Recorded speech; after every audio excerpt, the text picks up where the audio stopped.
In this video, I'm gonna show you how to utilize and really preserve your porcini mushroom. I can only buy these in bulk here in California. I don't know, wherever you're living, maybe you can buy smaller amounts, but me as a chef, I can only cook these for so many clients and try to give them away as much as I can. But sometimes I'm left with quite a bit of mushrooms. So today I wanted to show you, if you're ever in that situation, really know how to preserve. I'm gonna show you quite a few different techniques that you can do. One of the best ways of preserving porcini mushrooms is definitely dehydration. It's great because you can turn it into powders. You can use it for a dashi stock. We're gonna lacto-ferment some mushrooms as well. We're gonna make some compound butter with some fresh porcinis. We're gonna add some roasted garlic in there, a little bit of herbs. We'll just keep that in our freezer. We can utilize that for any time that we wanna put it on some steak. If we wanna mount a sauce, if we wanna mount a demi-glace sauce at the very end, that would add some nice umami notes. We're gonna shave down the stems of our porcini mushrooms, and instead of throwing those away, which most people would do, we're gonna dry those out as well, and then blend those up and make an umami seasoning, like an umami salt, which is super good. You can season so many things with it. Some burgers,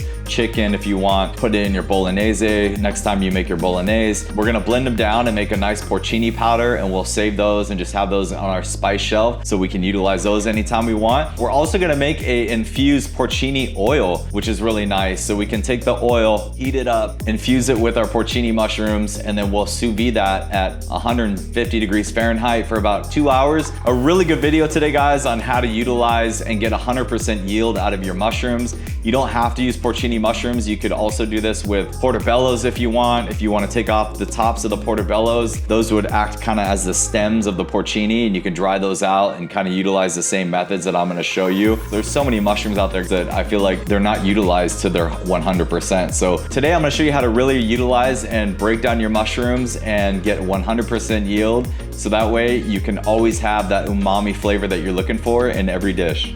The way I like to clean mushrooms, I'm just gonna show you how I do my method. You don't have to do it this way, but I think it's the most efficient and the best way to utilize the product. You wanna get a brush. They have smaller brushes. This is just a pastry brush, just so I can kind of show you what I'm talking about. And we just wanna take your brush and just lightly just kind of go over the cap like so. And this will just start kind of breaking up any little dirt specks inside of any little nooks and crannies. You definitely don't want to run these through water because these are 90% water. So all they're going to do is just be a sponge and just soak up all that water, and you do not want that to happen. I like to brush down the stems as well. We're going to end up peeling these, and I'm going to put the peels over here because we're going to still dehydrate those and utilize those because you don't want to throw those away. This is all about maximizing the most yield out of our products. The only thing we're throwing away is the dirt that comes off of our mushroom. And we'll just take our mushroom, just start at the very top. And I like to use a bird's beak. This is called a bird's beak knife.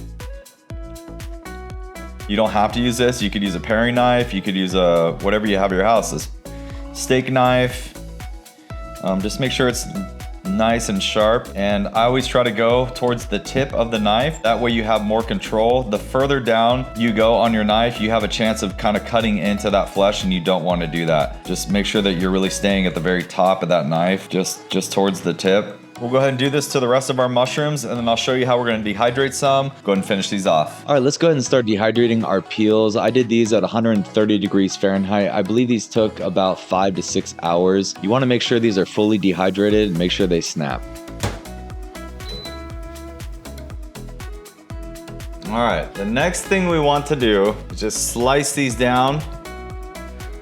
Probably about ½ inch, quarter inch to ½ inch slices. Make sure you cut these thick enough. You don't want to cut them too thin. Remember, they're 90% water, so they need to evaporate and get rid of all that extra moisture and still have a little bit of meatiness to them. We'll go ahead and lay these out on a rack and dehydrate these. These take a little bit longer, about 6 to 8 hours.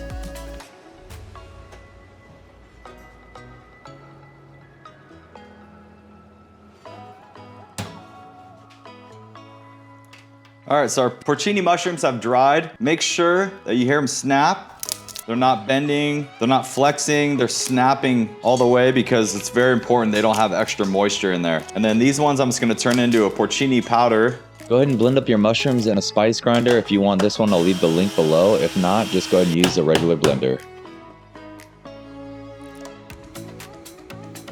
Once your mushrooms are a fine powder, then just go ahead and store this in an airtight jar. Make sure you put a label, and this lasts anywhere from 2 to 4 months. Now let's make one of my favorites, porcini butter. Another way I wanted to show you how to utilize some fresh porcinis, not in their dry state, but in their fresh state, is putting them in a porcini compound butter. All right, first we'll start out by chopping up 2 large porcini mushrooms. We'll go ahead and fine dice these and then clip some oregano and thyme. You can use whatever herbs that you like. It's up to you. This is just what I have going in my garden. I thought it would pair well with the earthiness of the porcinis. Go ahead and finely mince your herbs, and then we'll go ahead and get a saute pan to get it nice and hot. Garlic confit oil. You can use regular olive oil if you want. And we'll add in 2 cloves of garlic. Once they're nicely toasted, we'll go ahead and add our mushrooms. You really just want to cook these down until all the water comes out of the mushrooms. At the very end, we can add just a pinch of our fresh herbs we're gonna add. Splash of sherry vinegar. Let our mushrooms cool down for 20 minutes. Next, we'll take a few cloves of our roasted garlic. It's up to you how garlicky you want your butter to be. I like a little bit more. I'd say about 30 to 40 cloves. And then with your knife, I just like to press all the cloves just to kind of mash them up. To make our compound butter, we have 245 grams of unsalted butter. We'll add our 2 teaspoons of fresh thyme and 2 teaspoons of fresh oregano. Our 2 porcinis that have been sauteed with 2 garlic cloves. It's okay if you got a little bit of the garlic oil in there. That's just gonna flavor it even more. So don't be shy with that. About 30 garlic cloves roasted. Just about a teaspoon or so of our porcini powder. That's just gonna add a little bit more of that porcini flavor. A nice pinch of sea salt and fresh cracked pepper.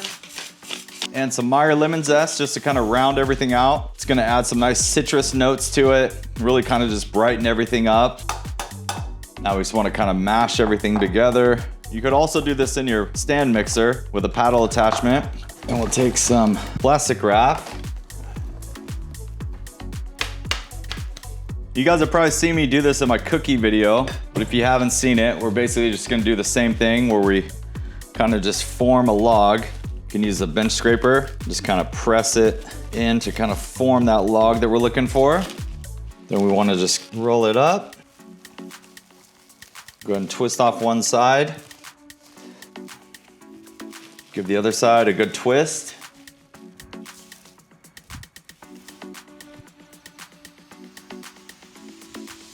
All right, so we have our compound butter ready to go. You can use it right now if you want. I like to keep it in my freezer just to kind of harden it up. It's very soft right now, obviously. If you want to just freeze it and then take off kind of chunks as you need it, it works perfectly. Trust me, you put this on top of some steak or finish a sauce with this. We can do what we call montalbert, which is basically finishing a sauce like a demi-glace with some nice butter, and gives it that nice richness and a nice sheen, a nice color to our sauce. This would be perfect because it would add a nice little umami porcini flavor at the very end. Really just a great thing to have in your kitchen. So another great way we can utilize our porcinis.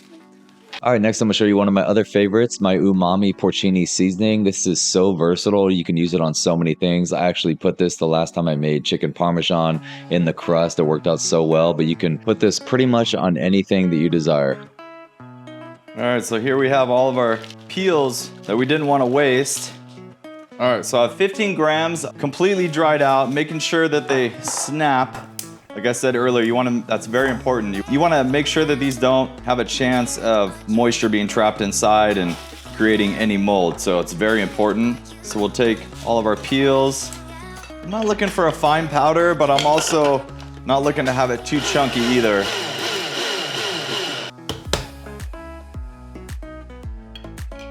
All right, so we'll take our 15 grams of mushroom flakes, 3 grams of dried thyme, 10 grams MSG, 5 grams of garlic powder, 5 grams onion powder, and then 10 grams of salt. This is truffle salt. And also some fresh cracked pepper.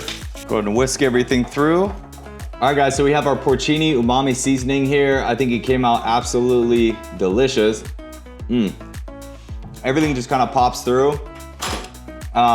That's just a basic seasoning. The ingredients you can kind of play around with. You can actually add a little bit more depth with some nutritional yeast if you want to add that. I just don't have it on hand, but if I did, I would have added it to this. That's probably the only thing I would change or add to this. If you want to add a couple more things, some more dried herbs, some more dried rosemary, dried sage, depending on what time of the year it is.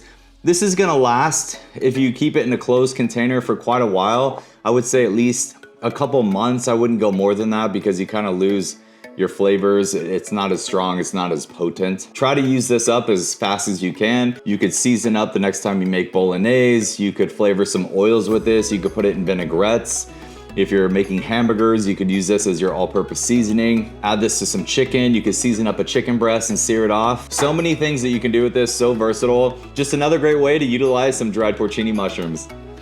So same as the porcini powder, guys, you want to make sure you keep this in an airtight jar in a cool, dry, dark place. All right, another one we'll do is porcini oil. Very simple, super easy to do.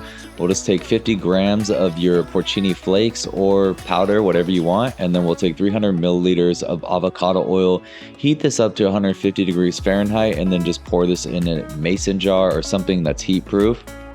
We'll go ahead and seal this tightly and sous vide this at 150 degrees Fahrenheit for 2 hours. So our water's at 150, so we'll go ahead and drop our oil and just let it go for at least 2 hours.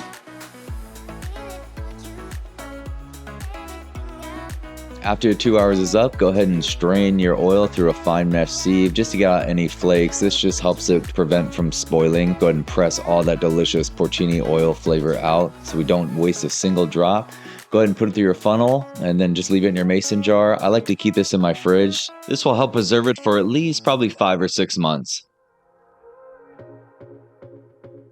All right, so next thing we need to do is lacto-ferment our mushrooms. So we'll go ahead and weigh these out. So we have 350 grams of our mushrooms. We want to go ahead and weigh out 10.5 grams, which is 3% of our total weight. And then we'll go ahead and toss our mushrooms in the salt, and then we'll pack them down in a fermenting jar and just check them after 24 hours. You can purchase these little fermenting weights. I'll go ahead and leave a link in the description below. This just helps keep everything submerged once the liquid starts to exude. Okay guys, so it's been about 24 hours. I wanted to see how much water was gonna be released from these mushrooms because that matters. Mushrooms are 90% water. You can submerge them to begin with in water, but I like to get all the liquid that's out of the mushrooms because it just gives it more of a mushroom flavor, if that makes sense. If you start out by adding water to something that's already 90% water and you don't extract the water that's already persistent inside of that product, then obviously you're gonna water it down and it's not gonna taste as strong. What I like to do is take about 300 milliliters of water and then add 2% of salt to that solution, which would be 6 grams, and then we'll mix that up and then just go ahead and submerge and cover our mushrooms. I like to check them every few days just to make sure that they're completely submerged and nothing's floating up above the top. If these are exposed to any form of oxygen, you have the chance of it creating mold, and you don't want that. Mold is bad. So we want the good bacteria to stay submerged underwater, and we don't want these exposed to any air. So you want to make sure that you're kind of burping this every few days. Once this starts to lacto ferment and it starts to create some of that gas, then you want to make sure that you're just coming in here every few days and just opening the jar, just burping it a little bit. But after about, I'd say a week to 3 weeks, depending on how funky you want your mushrooms, they're good to go. So I'll check these every few days, make sure everything's submerged underwater, and then we'll have some delicious lacto-fermented mushrooms in about 2 weeks. All right, so now you know a few different ways to get the most life out of your mushroom through preservation. Guys, I had a lot of fun making this video today. I hope you learned something about preservation and really just how to utilize your product to the fullest and to get that 100% yield that we're looking for with our lacto-fermented mushrooms, our oil, umami salt, our little porcini powder, and our beautiful compound butter. All these are just packed with umami, packed with flavor. And like I said, you can utilize this and do this with any mushroom. You can do it with other vegetables as well. But I just hope that you take these techniques and make it your own. Get creative, drop in the comments and let me know if you use these techniques with anything else or if you have any other questions. If you don't mind dropping me a like, it really helps the channel grow and it gets this out to more people that would be interested in this. If you are subscribed, I really thank you again for coming back to join me week after week. Look forward to seeing you guys on the next video. Cheers.